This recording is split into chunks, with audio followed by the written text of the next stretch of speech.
Hey, Crossroads friends and family, welcome to Going Deeper. This is my friend James Bell. Hey, how you doing? Thanks for joining us today, of course. James. James is on the leadership team. Has been for a while. A little bit now. We've been doing this for a while Couple together. Years. Yeah. James was over in Nicaragua working with Nika Works, still on the board. Yep. For Nika Works, and just a great friend. So let me read the part of the passage from Sunday. Awesome. From 1 Peter, as we talked about the messy middle. Praise be to the God and Father of our Lord Jesus Christ. In his great mercy, he has given us new birth into a living hope through the resurrection of Jesus Christ from the dead, and into an inheritance that can never perish, spoil, or fade. This inheritance is kept in heaven for you, who through faith are shielded by God's power until the coming of salvation is ready to be revealed at the last time. In all this, you greatly rejoice, though now, for a little while, you may have had to suffer grief in all kinds of trials.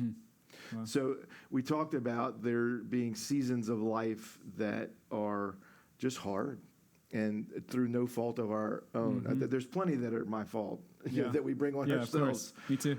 But there's seasons that you can't obey away or pray away, and Peter deals with that in this letter to people who are suffering and are probably going to continue to suffer. Yeah. So give me a thought or two from what you were thinking on Sunday as you were listening.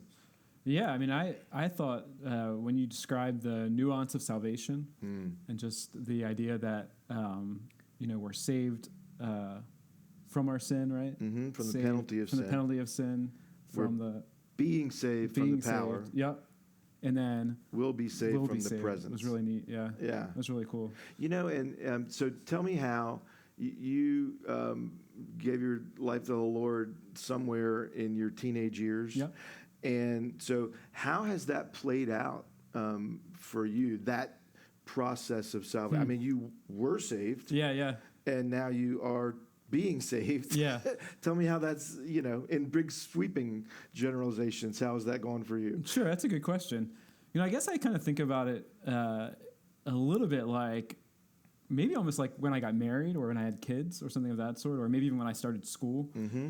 It's like, okay, I entered school or I got married and I was officially like married. Like I had my name on a certificate. Yep. You did the wedding actually, so that's right. You know it was on there. I was there. But that was kind of it. But that's my understanding of what it meant. But then as I transitioned through and we started to live this life together, Jen and I, or I started to go through university, I started to understand, okay, what does it really mean to do that? And that's kind of how I think about it for me and my salvation. That there was this moment or this period of time where yes, I was saved and I was grateful for that. Yes, but its impact on my actual life at that point wasn't huge, at least. It just kind of changed over time, and I think as I've come to a greater understanding and appreciation of that, it's kind of formed me.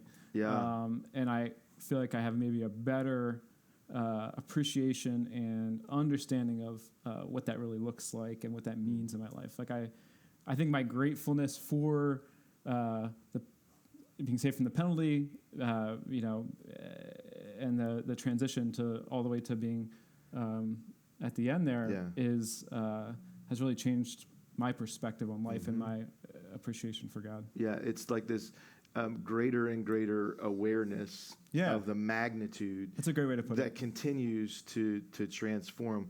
We've talked about formation for a lot of years. And the amazing thing about how it continues based on grace. And I think this series that we're talking about, The Messy Middle, there is like actual good news in hard seasons because that's where this formation process sometimes kicks into high gear. You're right. And I'm not sure I'd ever choose it, but here I am. Yeah. And so don't waste the crisis, Yeah, it's like the grace of God, in that moment. Yeah. That you get to experience that in the midst of all the challenges. You have our sermon study. I do. Hopefully you guys are taking advantage of it. Every week we have some questions for going deeper. You got one that stuck out to you? Yeah, I do actually. Question 4 says, have you experienced the quote, inexpressible and glorious joy of knowing that the end result of your enduring faith is the salvation of your soul. And that's what we were just talking about. Yes, and I'm still experiencing. Yeah. Like I'm experiencing in greater magnitude just how abundant this salvation is. And that does produce this overwhelming joy. But here's what I'm learning these days. A growing edge for me is how integrated salvation is in terms of it is intellectual, but it's not only intellectual. Yeah. It is psychological and identity forming, but it's more than that. It is emotional, but it's more than that. Yeah. And I just, when I think it can't be any more than that, God gives me a glimpse, sometimes through pain, or sometimes through celebration, of the magnitude of that salvation. So I think I have a glimpse, and it makes me thirsty for more. It's like an appetite. When you feed an appetite, it's not like you never get hungry again. Yeah, for sure. I wouldn't know that. Sometimes the more you feed it, the more hungry you get, right? And I think that's where I am these days. How about you? Yeah. Inexpressible, glorious joy? Inexpressible, glorious joy, yeah. Well, I think, like you said, it's kind of in this process of experiencing that more and a greater appreciation for it. It's almost like you had said earlier, this transformation that's happening. And I love how you described that it's not intellectual, psychological. It's not one of those things. It's like it's transforming our entire life. It's bringing almost that idea of wholeness or shalom, right, to our life. Like it's this transformational process that we're getting more and more of. We're becoming more and more of who God created us to be, and in that probably experiencing more and more of that inexpressible joy. Yeah, because I think the more you're there, like the more I'm there, the more that I can go through those hard times and realize that there's still joy in those moments. Yeah, I can still find those places, even though sometimes it's hard. Not that I don't have, sometimes I'm like, oh, come on, but then I'm like, oh wait,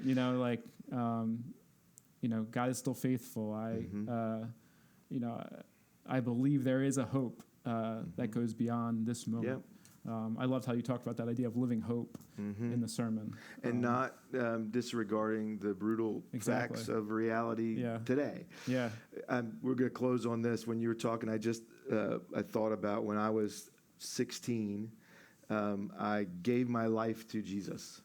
And I am so glad that some of my friends put me in a spot where I could hear the gospel. Yeah.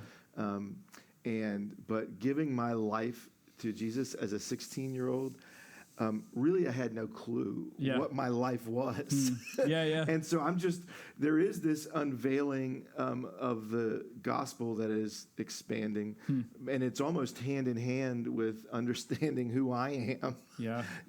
What did that mean? That I gave my life to, to Jesus. So I hope you're on the same path. And I hope that these discussions are helpful.